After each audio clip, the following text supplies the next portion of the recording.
Aquí comienza Desde el Fagot, un programa donde el fagot es el protagonista. Charlas con músicos y músicas, perspectivas y experiencias sobre el instrumento. Idea y conducción, Ezequiel Feingersch. Realización audiovisual, Tomás Bravo Sternberg y Federico Bravo.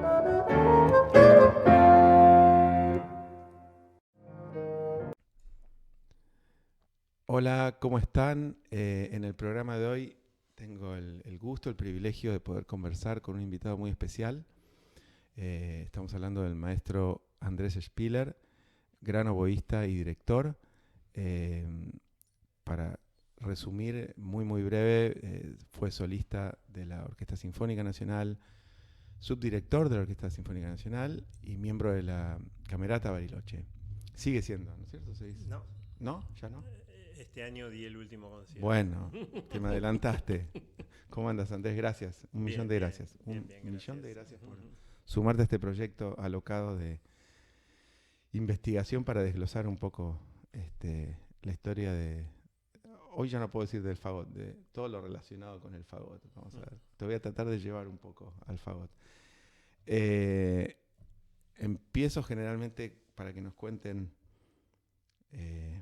cómo se llegó a la música.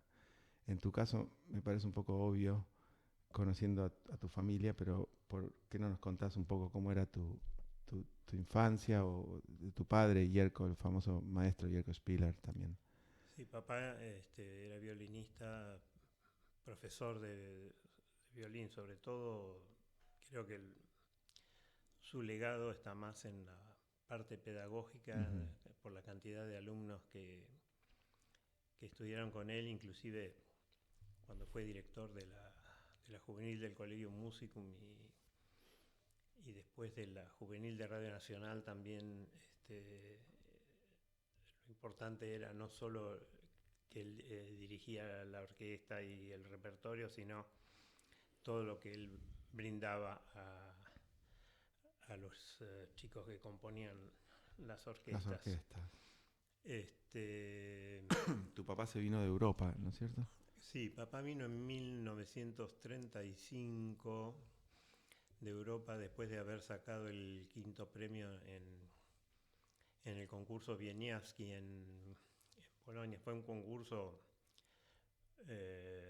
muy importante. El primer premio creo que fue Ida Händel, el segundo David Oistrakh y así siguiendo.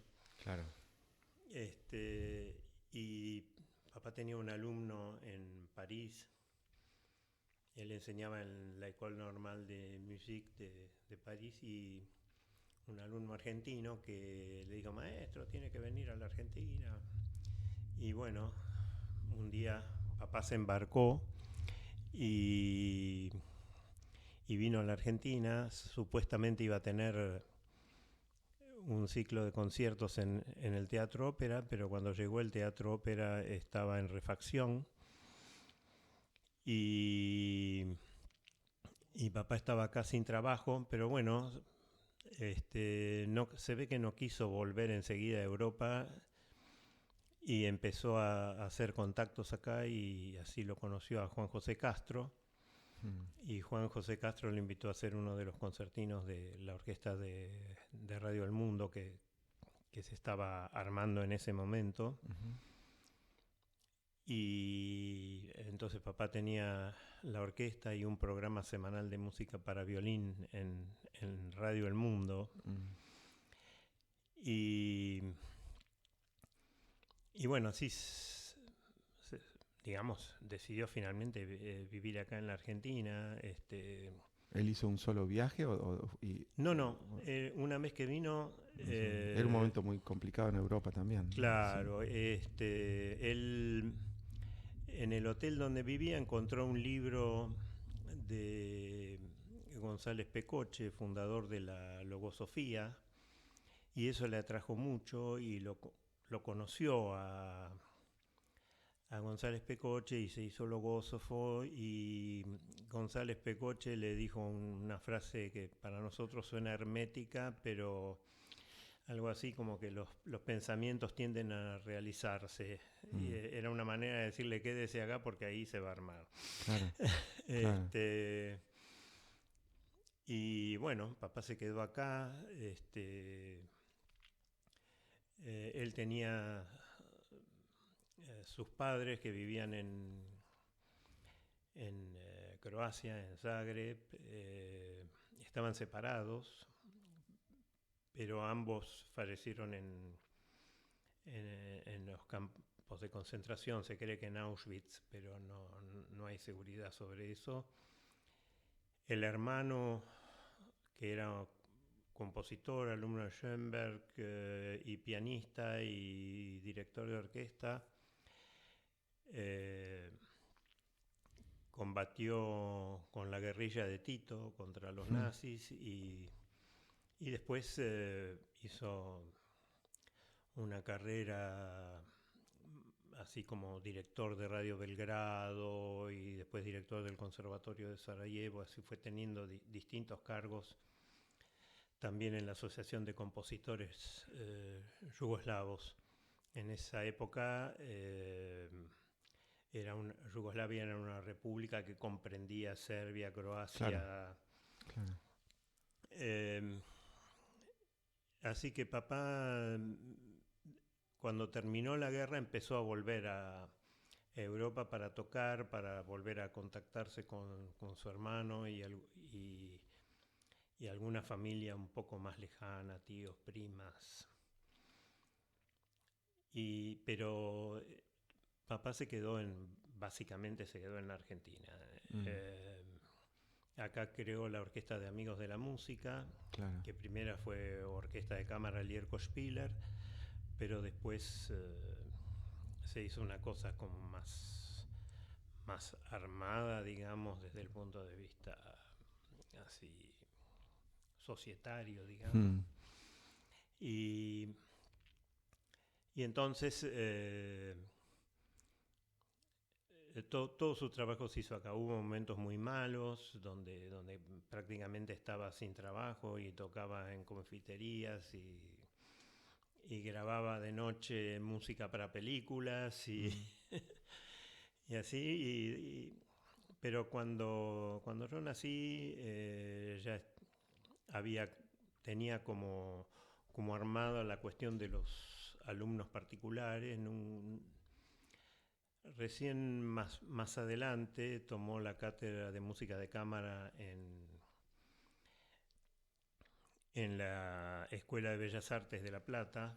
¿Qué edad tenía él cuando ustedes nacieron?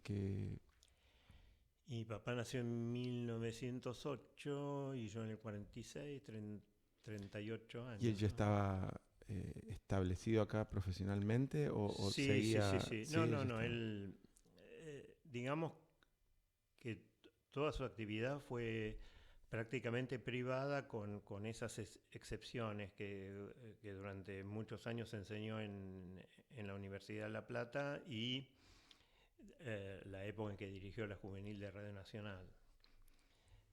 Si no, él vivía de los alumnos particulares. Porque cuando él llega no estaba establecida todavía la... Sí, ya estaba la orquesta estable, claro que sí. Ya era nueva, pero acababa de fundarse, sí. Él siempre contaba que quiso entrar a la orquesta a la estable, que hubo un concurso y no lo dejaron entrar. No lo dejaron entrar, claro. Pero por eso principalmente hizo su labor de orquesta. La hizo en Amigos de la Música, que tenía una temporada de unos 10 conciertos anuales con orquesta. Pero fueron proyectos propios, digo. Bueno, ahí ya estaba en combinación con otras personas. Él era el director artístico. Y ahí también tocaba como solista. Estrenó el concierto de Alban Berg en la Argentina. Y otros conciertos más, Krenek y otros autores que le dedicaron obras, también compositores argentinos. Claro. Y José María Castro, por ejemplo, el concierto de José María Castro. Él hizo los estrenos, claro. ¿Y hay registro de todas esas...? Sí. Mi hermano se tomó el trabajo de hacer un álbum, un álbum bastante gordito con varios CDs donde hay grabaciones de mi papá y el concierto de José María Castro está. Era muy difícil porque eran todas grabaciones de poco nivel técnico. Claro. No es que se tomara desde la sala como No, hacemos claro. ahora, pero El audio era bastante precario. sí. Pero bueno, ahí está el registro. Y claro, cuando yo era muy chico y a veces lo acompañaba a papá a los ensayos, me gustaba mucho ir a los ensayos con él. Así que iba de muy chico a los ensayos de Amigos de la Música, que eran en el Estudio San Martín, en la calle Tucumán. Y a veces después del ensayo íbamos a almorzar con el director, si era amigo de papá y así.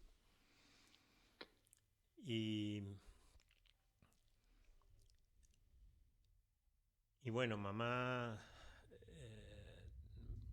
también se dedicó al canto y no fue una cantante profesional, pero cada tanto actuaba, armaba recitales de líder, tocó con Félix, no con Félix Prohaska, con el hermano que vivía acá.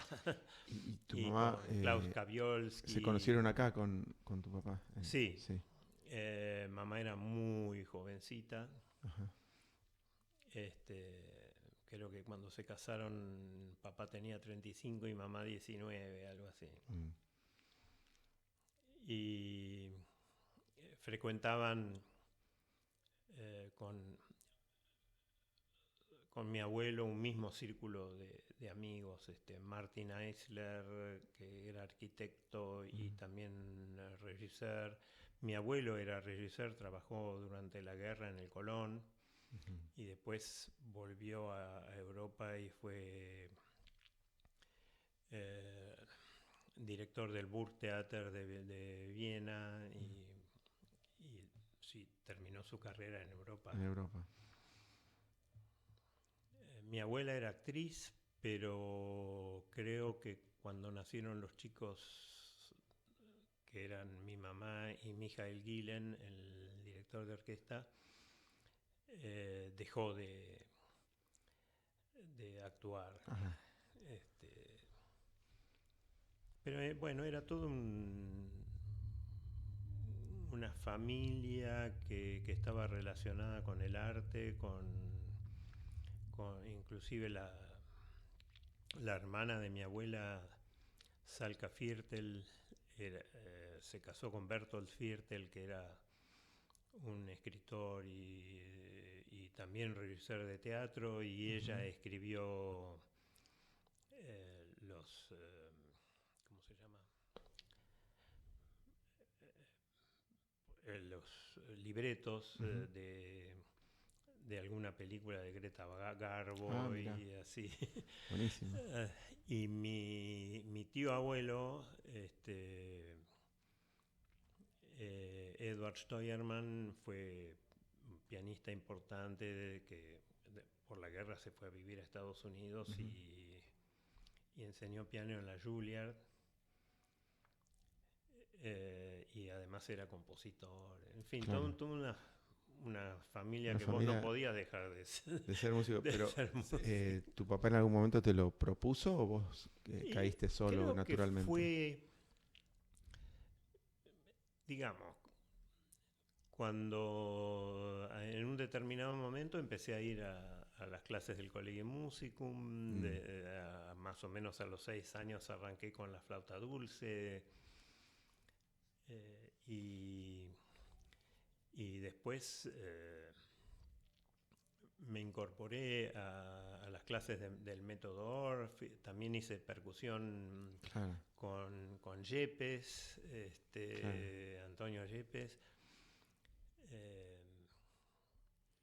Y a los todavía estaba en esa época era sexto grado, ahora sería séptimo.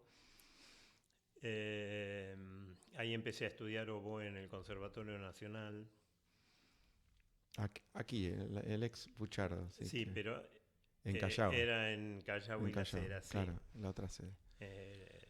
Cuando entré, el director era Luis Llaneo, claro. Después estuvo García Morillo y así. Claro. Toda esa época, ¿no? Y con el Collegium, vos lo pasaste así por arriba, pero a mí me interesa mucho. Yo escuché siempre. Intenté después llevar a mis hijos.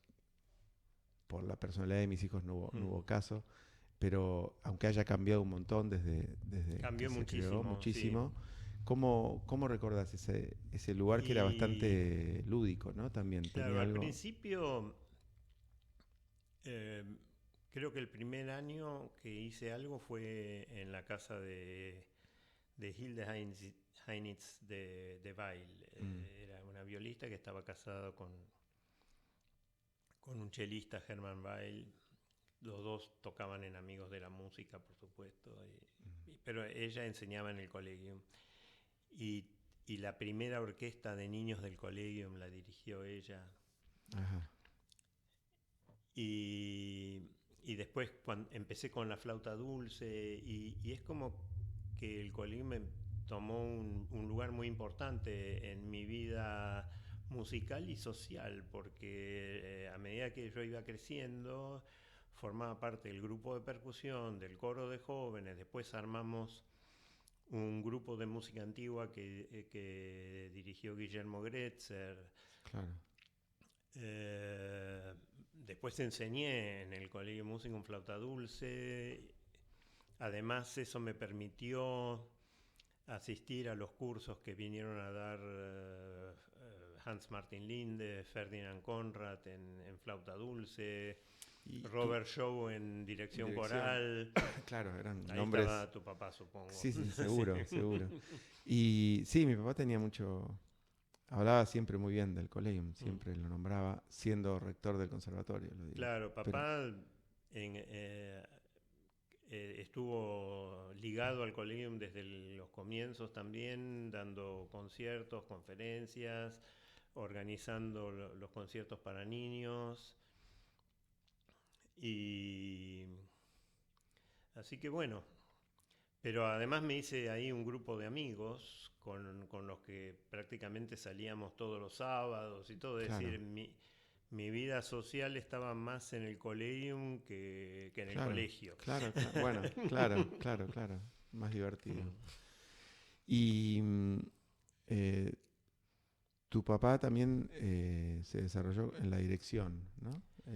Sí, por lo que vos contaste con la orquesta. Claro, no sé si él estudió dirección de orquesta, pero sí que tenía condiciones y sobre todo lo que transmitía musicalmente era muy importante.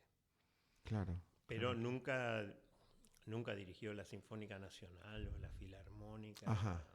Está bien. Pero sus lugares sí, o sea, siempre estuvo o con estas orquestas juveniles, o también a veces armó un festival en la Cumbrecita con una orquesta de cámara. En fin. Era un gran emprendedor tu papá, por lo que veo. Porque armó el festival en la Cumbrecita y después armó el camping musical de Villa Gesell. Ajá.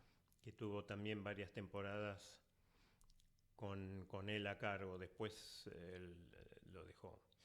¿Y hubo un momento que vos recuerdes, o después hablarlo de grande,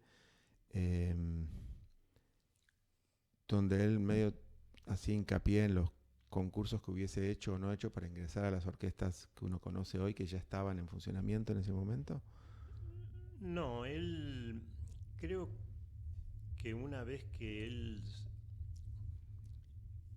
se estableció como profesor particular, no volvió a intentar entrar a una orquesta. Y Así que él se dedicó a eso. Inclusive una vez le ofrecieron que enseñe en lo que era el Conservatorio Nacional López Buchardo y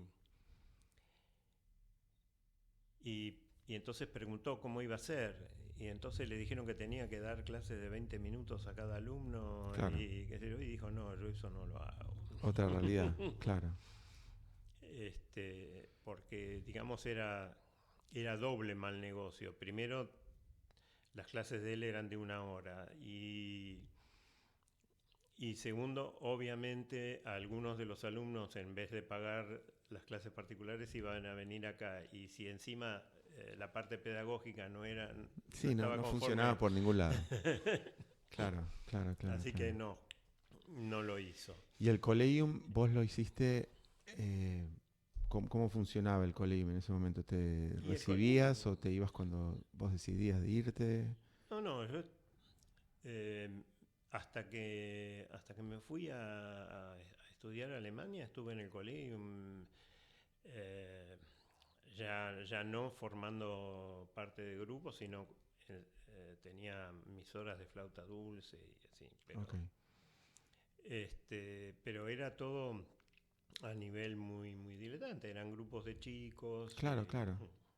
Bueno, esa filosofía la tienen hasta el día de hoy, creo, ¿no? Una cosa bien lúdica y formativa para los chiquitos. Claro, lo que pasa es que en esa época hubo un grupo donde estaba Sergio Siminovich, Ricardo Gretzer y otros más que nos dedicamos a la música, y entonces por eso pudimos armar algunas cosas que se salían un poco de lo que era el marco habitual del colegio. Claro. Y el colegio además tenía ciclos de conciertos, tenía los conciertos para niños y durante unos años hizo lo que llamaban microconciertos que duraban 40, 45 minutos. Yo recuerdo que los que se hacían en la Galería Bitcomp, que eran conciertos de música de cámara y tocaban profesores y alumnos del Colegio Musicum y otros invitados, supongo. Yo sé cómo te llevas vos con la música contemporánea por lo que haces.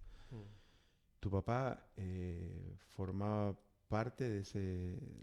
Bueno, sí, papá, yo creo que en ese sentido... Hizo muchos premiar tu papá. Claro, papá me dejó una huella en ese sentido, porque él actuaba en los conciertos de Nueva Música, así que conocía a Juan Carlos Paz, todo ese grupo, y así que estrenó muchas obras, y después también como solista estrenó conciertos y tocó música del siglo XX en Amigos de la Música. En realidad yo música, digamos, más tradicional la escuché en Amigos de la Música, que tocó un par de veces el doble de Brahms con Antonio Ianigro y con Otnopozov. Y después una mañana en un ciclo del Teatro Colón con Teodoro Fuchs hizo el poema de Josson. Pero a veces iba a tocar al interior y que ahí yo no lo escuchaba, y sé que tocó Mendelssohn y algún otro concierto. Y él también debe haber hecho primeras audiciones de obras que hoy parecen más clásicas, pero que en su momento no se hacían, ¿no? ¿Puede ser? Sí, él... Por haber mencionado Josson, digo. ¿No? El Josson poema no, de Josson... obvio, pero digo, por ahí hizo alguna audición de repertorio. Él, además... buscó repertorio latinoamericano, tocaba obras de Camargo Guarnieri, Santoro, en fin, tenía relación con, no sé si directamente con los músicos, pero sí con el repertorio. Con el repertorio. Y me acuerdo de cuando teníamos... yo ya había cumplido justo los 13, digamos que en marzo tenía que entrar al Nacional de Buenos Aires y fuimos con mi papá a Europa y él tanto en Zagreb como en Sarajevo tuvo que grabar muchísima música. Creo que en Zagreb tenía que grabar 4 horas de música en la radio, así que íbamos en barco, así que todo el viaje en barco se la pasó estudiando. Claro. Y la gente chocha estaba. Y bueno, hizo esas grabaciones en los 2 lugares. Pero sí, él tenía un poco esa idea de que había que hacer la música de nuestro tiempo y transmitirla y hacerla conocer. Excelente. Andrés, tenemos que ir una tanda, me dice ahí Fede, y después seguimos. Quédate escuchando desde el Fagot.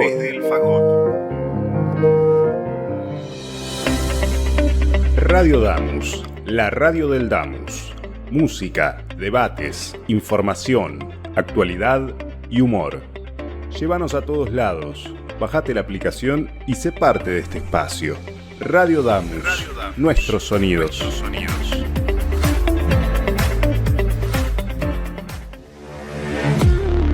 Programación 2023. Órgano en Baires. Cámara hoy. Desde el Fagot. Barroco de 2 mundos. Mujeres de la música. La huella de las cuerdas. Paredes pintadas. Espacio jazz. Todo es música.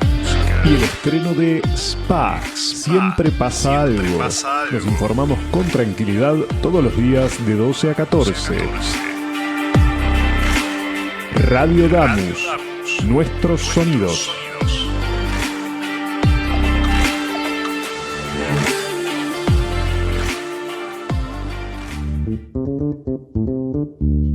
Radio.damus.musica.ar. La radio TV en vivo, información de los programas y mucho más. Radio.damus.musica.ar.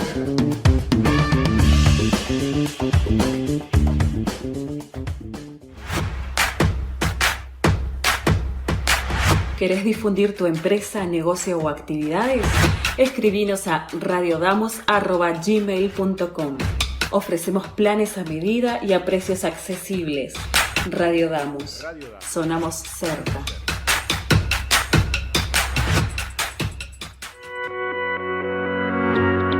Sumate a nuestra programación. La radio del Damus está abierta a propuestas. Si sos docente, no docente, estudiante, graduado o graduada del Damus, tenés tu lugar en la radio. El espacio es gratuito y te ayudamos a preparar tu programa. Escribinos a radiodamus@gmail.com o buscanos en Facebook e Instagram. Radio Damus, tu radio.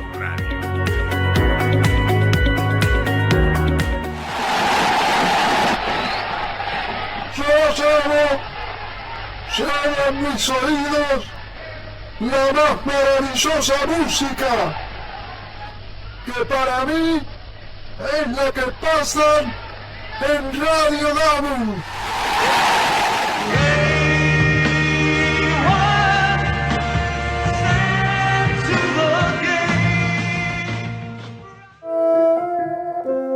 Seguimos con Desde el Fagot.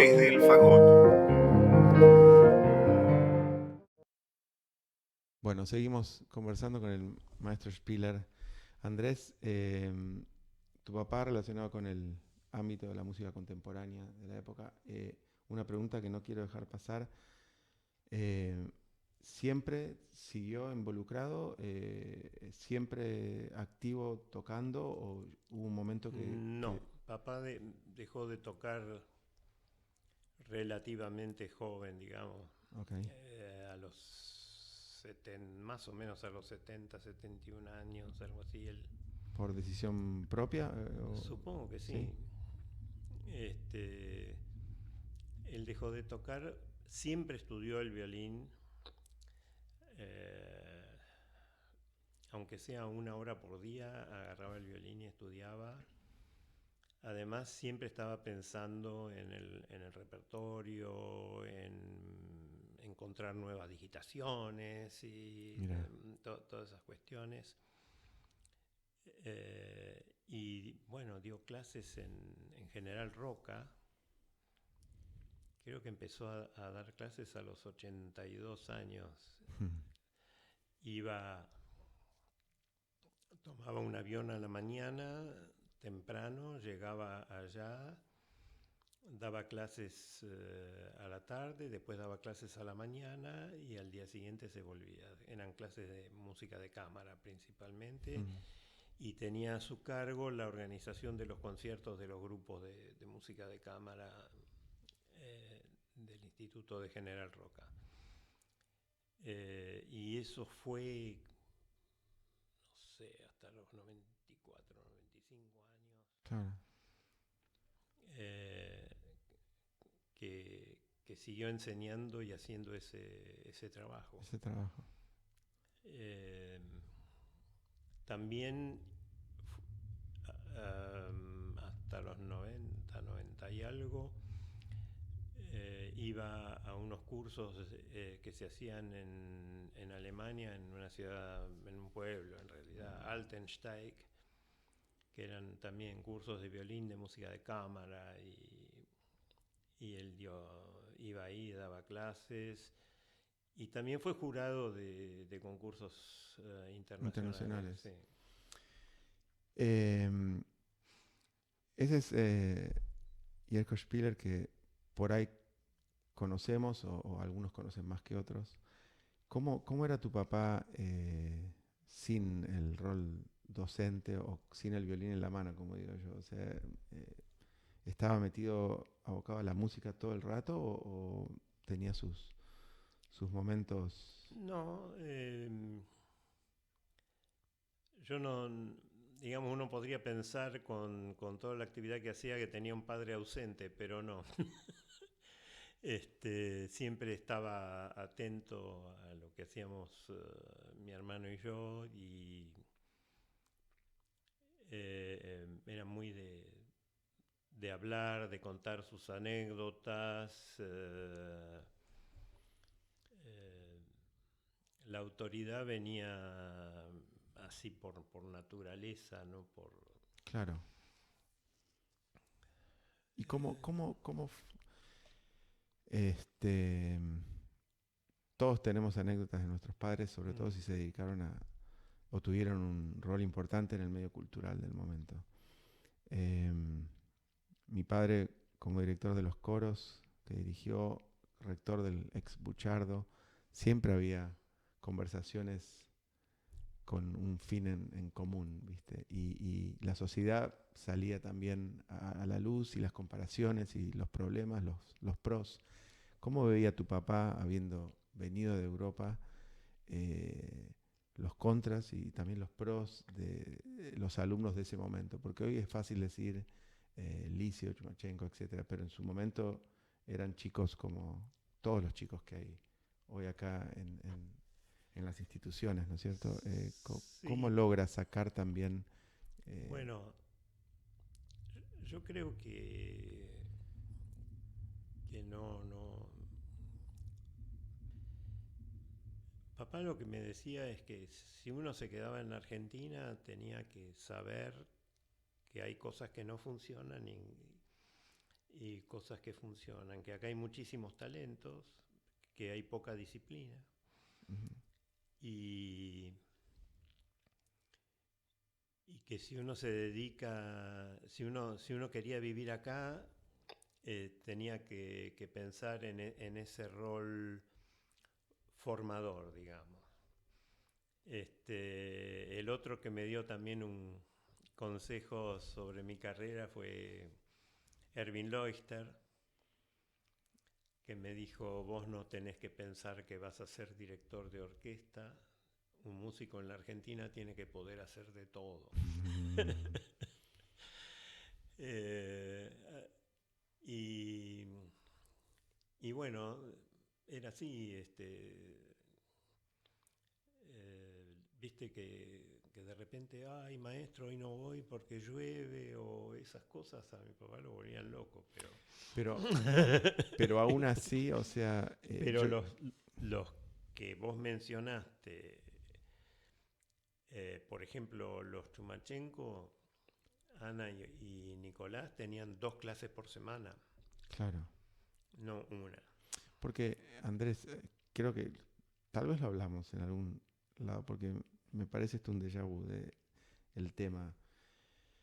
No solo es la clase privada que uno cierra la puerta y le da la información que uno cree que está bueno o no, o corrige, estimula, pero después es detrás de la puerta cuando se va los 6 días Bueno, restantes, sí, ¿no? en los almuerzos se hablaba de música, de músicos, claro.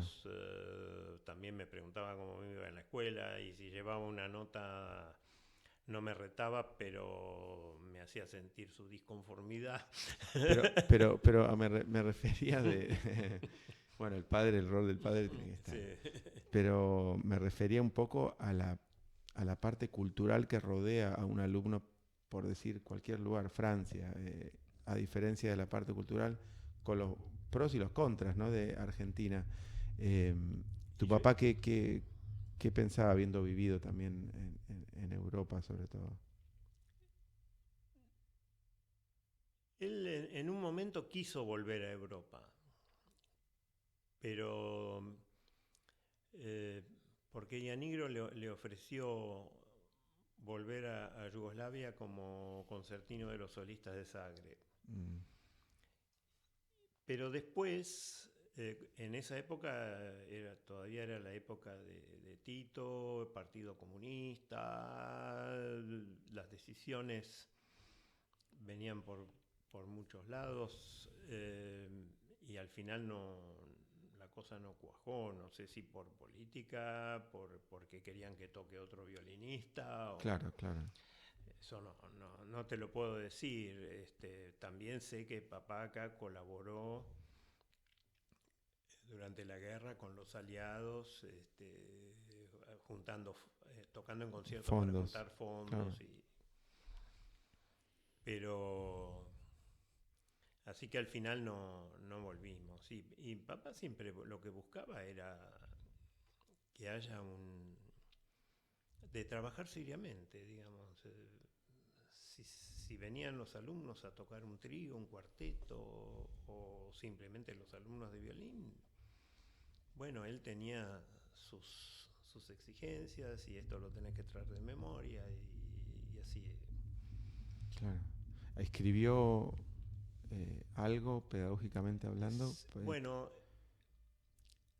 había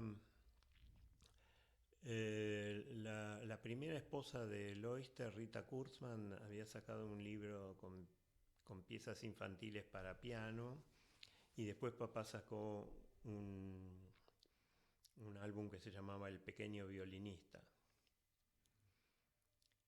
Y después papá tenía ciertos desacuerdos con la escuela de Suzuki, y hizo un libro para la enseñanza del violín, digamos en grupos, pero también sirve para la enseñanza individual en los comienzos, ¿no? Así que hizo ese libro que primero salió en Suiza, creo que en alemán, y no sé, creo que ni siquiera nos quedó un ejemplar. Y después se editó acá en la Argentina, pero desapareció, casi nadie lo tiene. hoy no se usa, ¿no?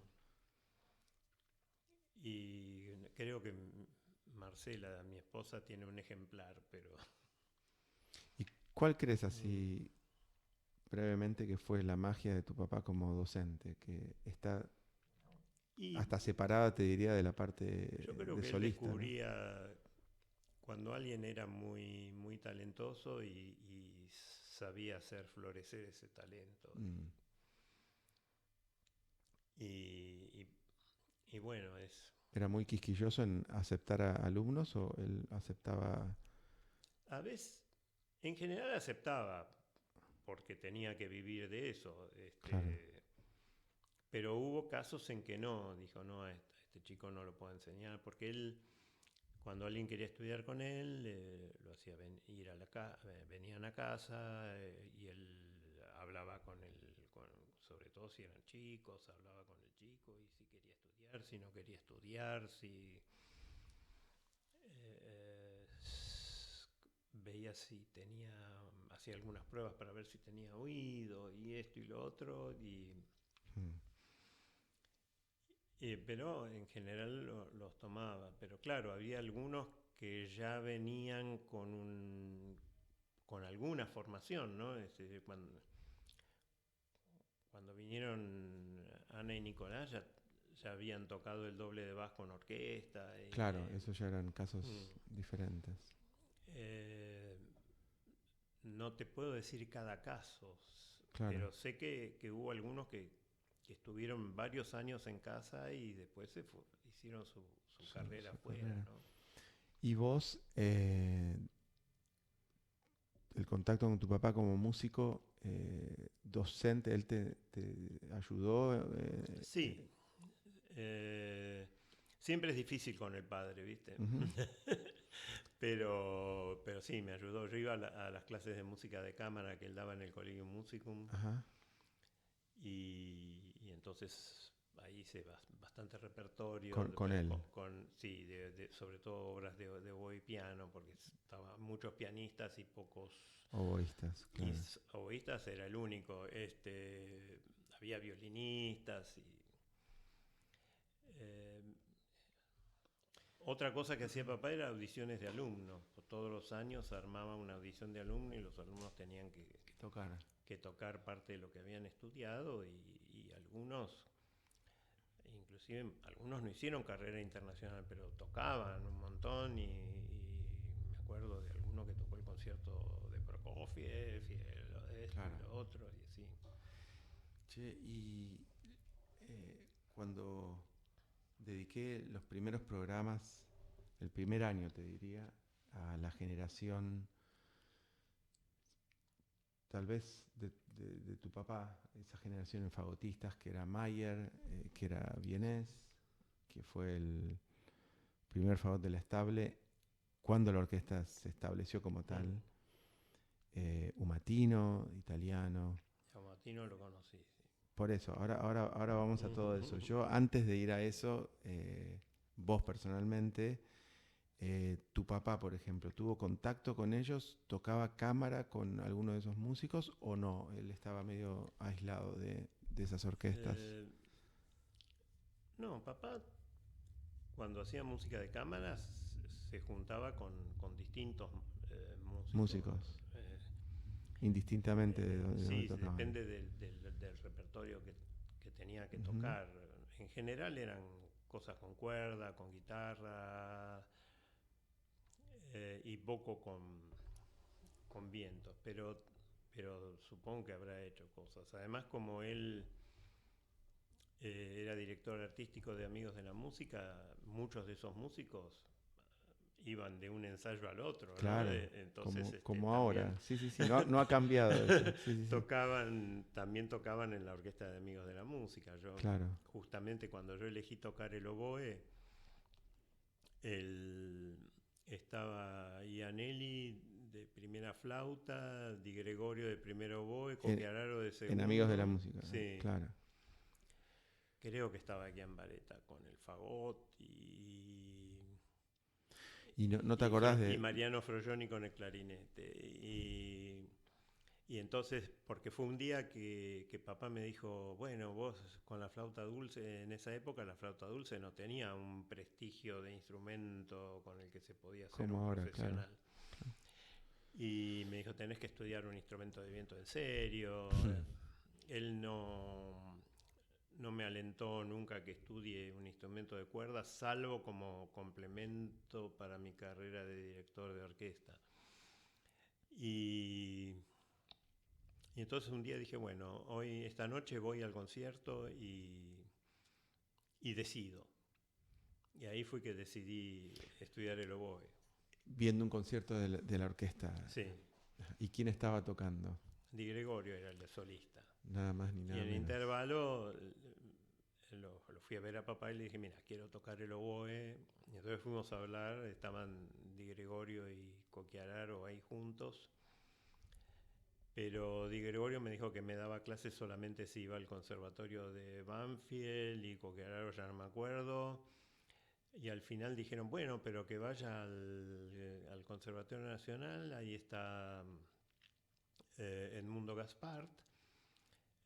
Gaspart fue solista de La Estable, un oboísta belga. Que fue el maestro, ¿no? De ellos. Fue maestro de ellos, sí. Sí. Bueno, Gaspar tenía una escuela muy antigua. Todos tuvieron que cambiar y yo también. Pero lo que tenía era que era músico. Entonces vos desde la primera clase ibas y te ponía una caña en el oboe y bueno, toca una escala y él te acompañaba al piano. Y después acompañaba de memoria todos los estudios, sonatas esas de Brott y qué sé yo, que son de estudio. Los libros venían sin parte de piano y él te acompañaba al piano. Qué grande. Era muy interesante como formación. Después tuve que cambiar cuestiones técnicas, ¿no? La respiración, el raspado de las cañas. ¿Lo cambiaste cuándo? ¿Acá mismo? Acá mismo, sí. Primero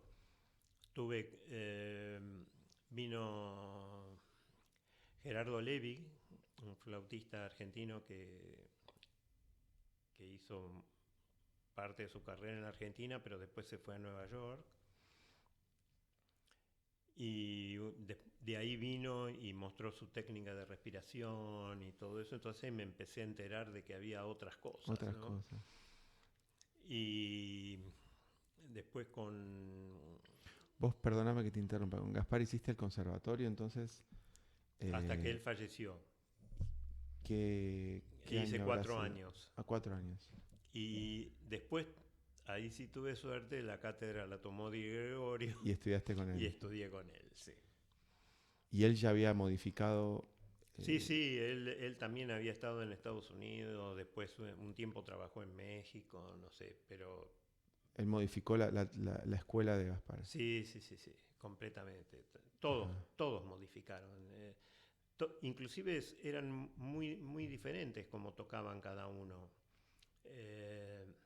Claro. Di Gregorio, Coquiararo, Perona, Ehrenhaus. Claro, cada uno con su personalidad. ¿Y Gaspar tenía un prestigio como oboísta o era un docente que estaba en el conservatorio? Bueno, él fue solista de La Estable. Y supongo que en algún momento le habrán ofrecido... ¿Vos lo fuiste a escuchar al Estable? Nunca. No, creo que cuando yo lo conocí, él ya debe haber estado jubilado de La Estable. Era un hombre mayor. Ajá. Después, bueno, tuvo cáncer de próstata y falleció. ¿Y qué año? ¿Te acordás más o menos? 12, 13, 14, 15.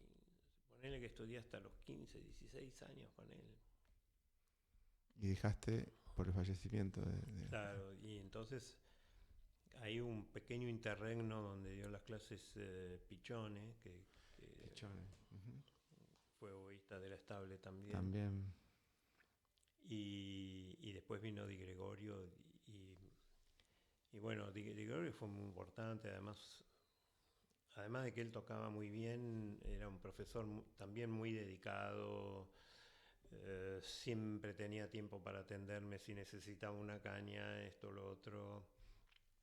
Y a los 19 años entré a la Sinfónica. El programa tiene una duración. Vamos a dejarlo como la parte 2 de la película. Hagamos otro programa y seguimos hablando. ¿Te parece? Bueno, ¿sí? Dale. Bueno, entonces nos vemos pronto. Gracias por estar.